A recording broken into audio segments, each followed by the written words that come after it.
पूर्वी महाराष्ट्र दुधासाठी गुजरातवर अवलंबून राहायचा. मुंबईला अमूल या गुजराती कंपनीकडून दूध पुरवठा व्हायचा. ही गोष्ट आहे महाराष्ट्राच्या निर्मिती अगोदरची. मोरारजी देसाई यांच्या काळात महाराष्ट्रात दूध व्यवसाय रुजू दिला जात नव्हता. मात्र जेव्हा यशवंतराव चव्हाण मुख्यमंत्री झाले तेव्हा दूध व्यवसाय महाराष्ट्रामध्ये वाढवण्यासाठी त्यांनी खूप प्रयत्न केले. शेतकऱ्यांना गरिबीतून बाहेर काढायचं असं म्हणत त्यांनी मुंबईला राज्याच्या ग्रामीण भागातून दूध पुरवठा करण्याचा निर्णय घेतला. यशवंतराव चव्हाण यांच्या पुढाकाराने स्वतंत्र महाराष्ट्राच्या निर्मितीनंतर कोल्हापूरमध्ये 1963 शासकीय दुग्धालयाची उभारणी करण्यात आली. सहकार क्षेत्रातले कार्यकर्ते NT सरनाईक यांनी या दूध संघाची स्थापना करवीर या तालुक्यात केली. करवीर तालुका संघाचं नंतर जिल्हा मिल्क फेडरेशन झालं.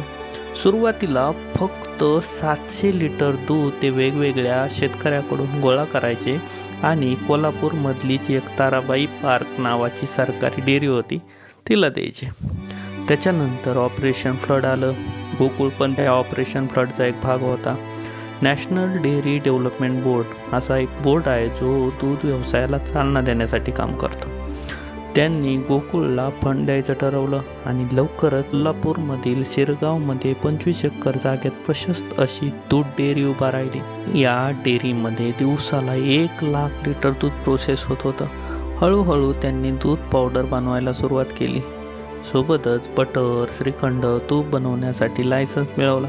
त्यांच्या उत्कृष्ट क्वालिटीमुळे लवकरच गोकुळ ब्रँड घराघरात प्रसिद्ध होऊ लागला. मग त्यांनी त्यांचं डिस्ट्रीब्युशन नेटवर्क मजबूत करायला सुरुवात केली.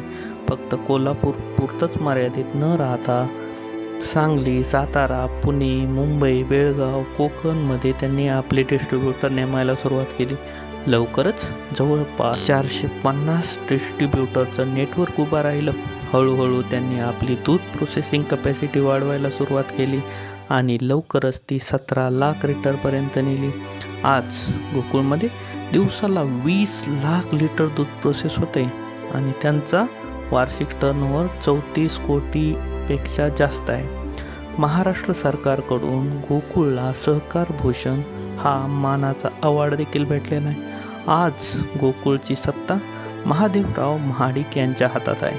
आज गोकुळ महाराष्ट्रात 1 नंबरचा ब्रँड झाला असून संपूर्ण देशामध्ये अमूल नंतर सगळ्यात मोठा ब्रँड बनला आहे.